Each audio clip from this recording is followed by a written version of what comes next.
What's up, peeps? How y'all doing? It's Mike with Reaper Tactics C.Q.B. This is a brand new YouTube channel. This is actually our very first episode. Give you the idea of what this channel is going to be about. I see a lot of training videos out here on tactical combat shooting or tactical firearms, prepping, survival skills, vast things like that I just watch some of these people doing these videos and I'm like, I don't know. Give a little background about myself. My name's Mike. We'll just leave it at that. But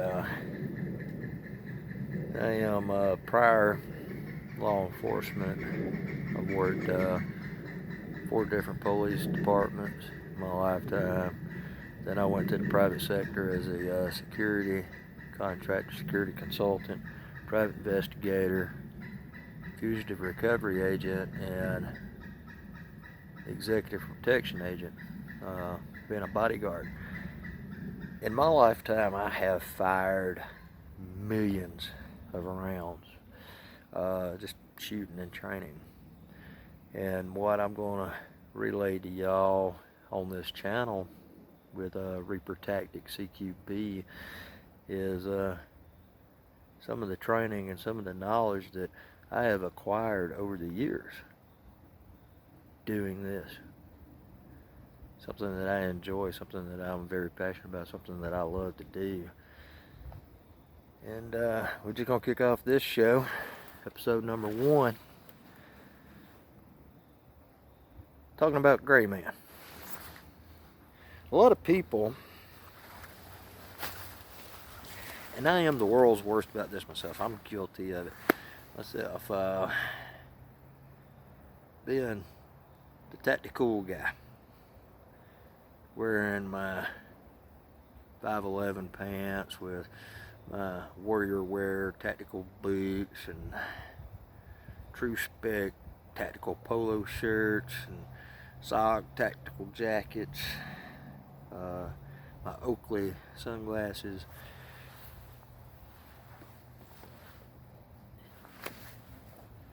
I am the world's worst about doing that.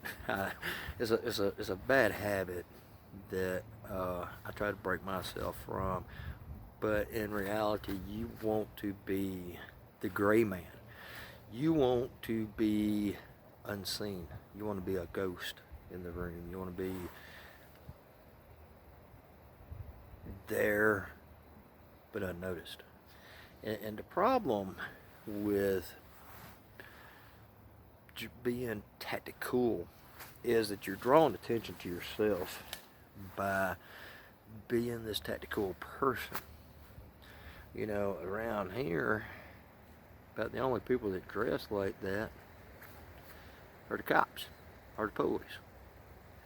So when you walk in somewhere, you're wearing your 511 pants with your 511 polo, tactical polo, with your SOG tactical jacket and all that. You might as well be standing there saying, hey, look at me. Look at me. I'm tactical. I know something that you don't know. It's kind of the same with these people who open carry. Why open carry? You're carrying your weapon out on your side in plain view. You've just lost a tactical advantage. It's the same thing by being tactical and not being a gray man and blending in and disappearing in the crowd. That's what you want to do. To be successful, you want to disappear. You want to vanish in plain sight. tactical gunfighting, element of surprise, efficiency of motion, violence of action. Let that sink in. Element of surprise. You're giving that up if, obviously, if you're open carrying, but you're also giving that up too, walking into that store wearing a pair of tactical pants with tactical boots and looking cool. Like I said, I am the world's worst about that myself, because they are comfortable. They are very comfortable clothing, but in reality, you want to blend in and go unnoticed. That way you have the tactical advantage. You want that tactical advantage of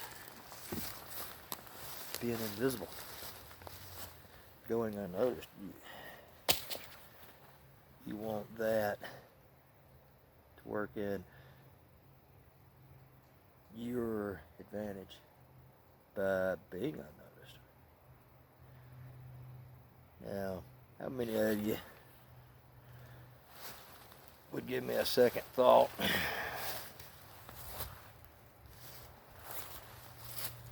walking into the convenience store looking like this?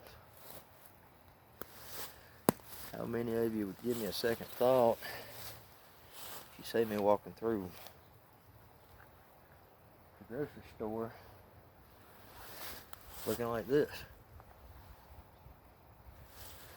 compared to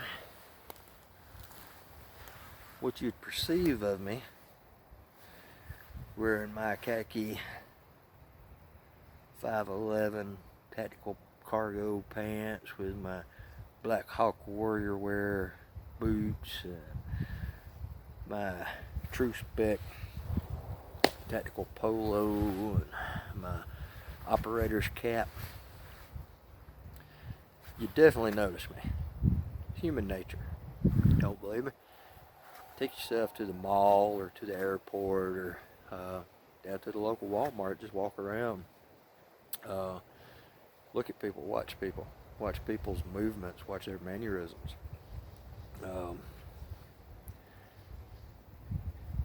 We as human beings are studiers of human nature. At some level, at some point, everybody does it. There's nothing wrong with that. It makes you great. It makes you better at situational awareness, which we will do a video on situational awareness, but we watch people. We watch people's body language and mannerisms and the way that they're dressed, somewhat profiling people based on the way that they carry themselves and the way that they dress. Well, as a tactical person, you want to be that gray man that isn't noticed. You just want to be lost in the gray, the fuzz, the background. So that way you maintain tactical advantage, which, heaven forbid, if a situation arises, it gives you the opportunity to use your efficiency of motion and violence of action. But you have to maintain the tactical advantage of not being seen, going undetected. That is one of the largest mistakes that we can make as tactical people, is standing out. I was in town one day. I was in town one day and I was off work, and I walked out of a local business there in town. As soon as I walked out, first thing I noticed was this guy standing on the sidewalk close to a SUV. This person was wearing a pair of khaki tactical pants, had on a white polo shirt, a little thin jacket, pair of Costa Del Mar sunglasses, and he was standing there like this. I picked it up just like that. This guy is doing what I do. This guy's a bodyguard. After he caught my attention, I looked around. There were 5 more of his associates around. Very stiff, very rigid, dressing the part. Dressing the part. Now, I picked them up like that because of their body language and the way that they were dressed. Had someone been dressed like I am right now, just over there standing on the corner looking around, being nonchalant, I wouldn't have thought nothing about it. Had I been a bad guy, and me picking up on these tactical guys that were working, I would have known to have engaged them. And that's what I'm saying. Do not make yourself a target by looking the part.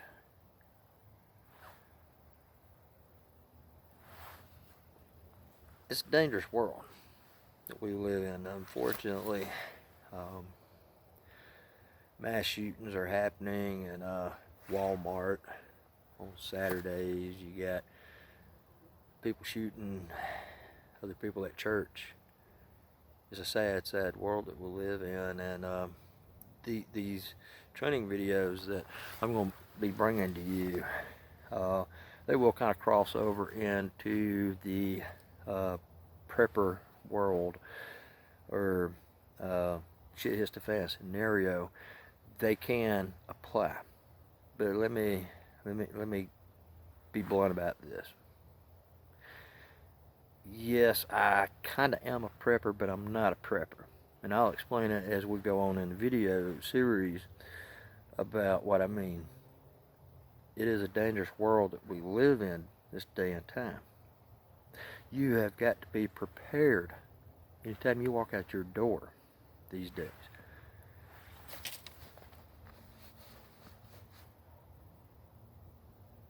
Like an old saying goes, prepare for the worst, hope for the best. Which brings me to a topic that I get asked a lot personally is EDC. EDC, everyday carry. Well, everyday carry is really going to depend on each individual person, what each individual person is accustomed to.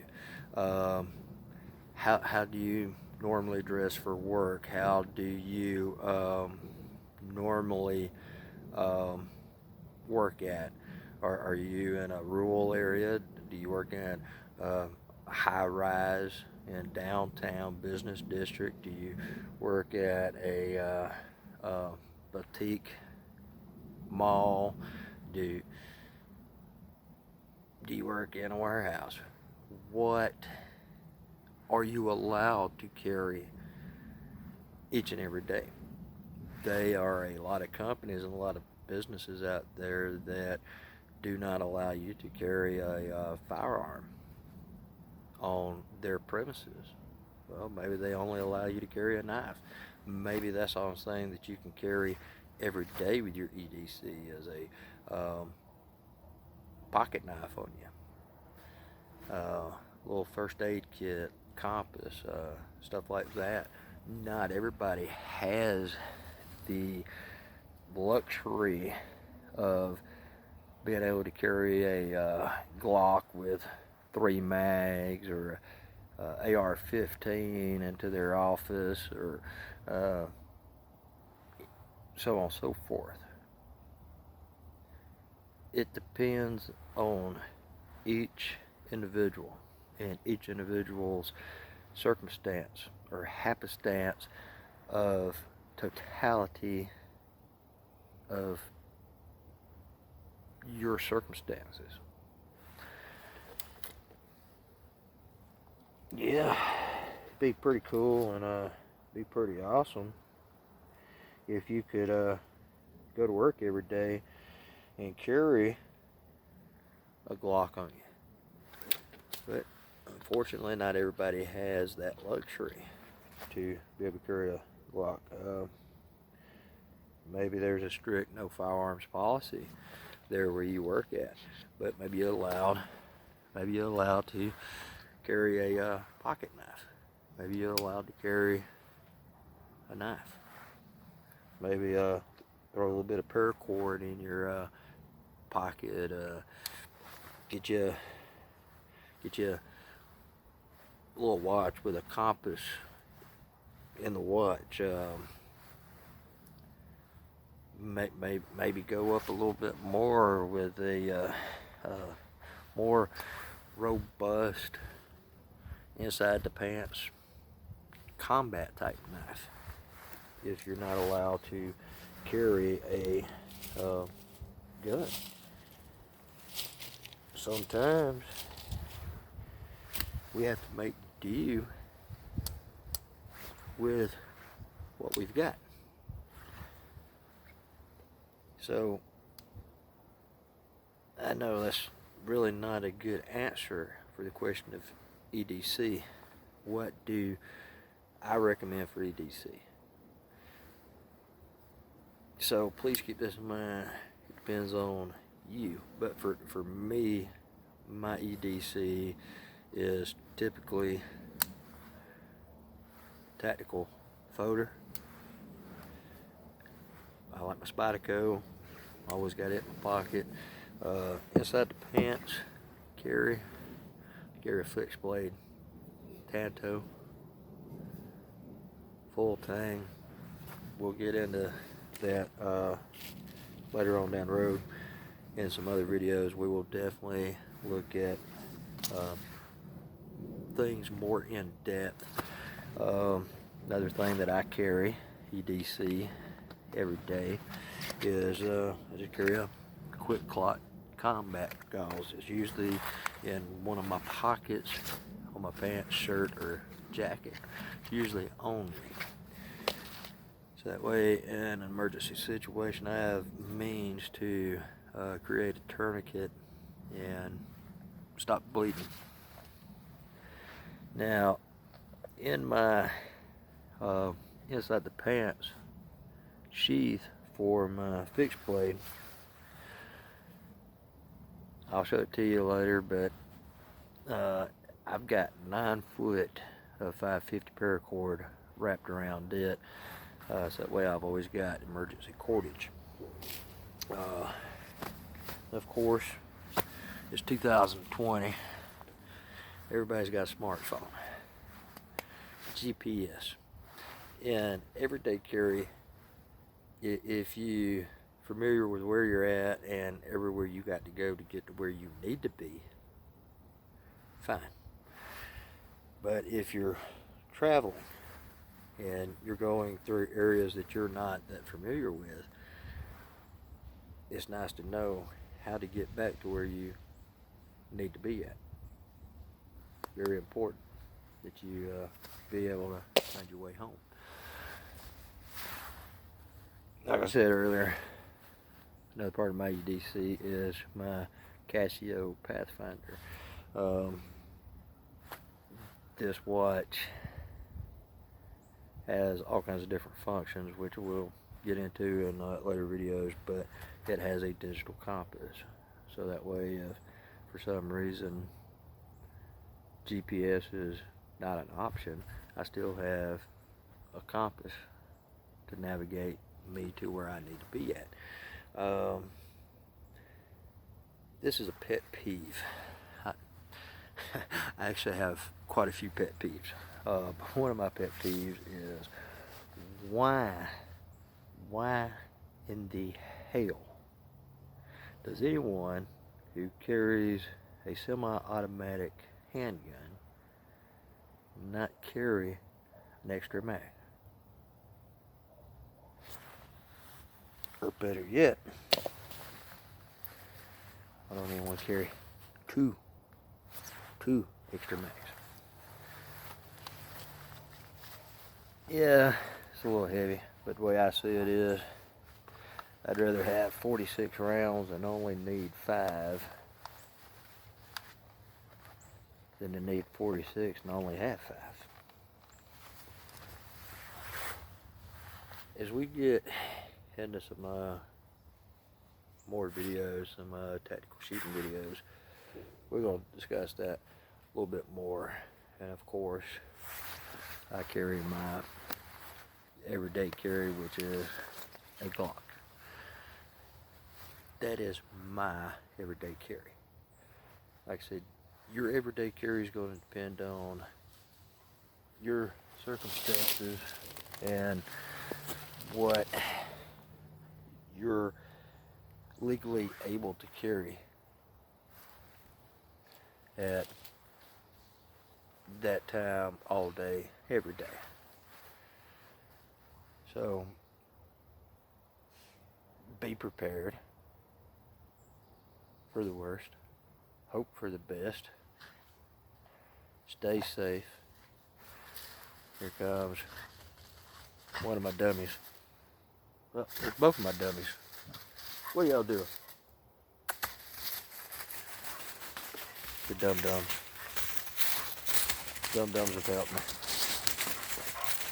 Till next time, situational awareness, watch your six, stay safe.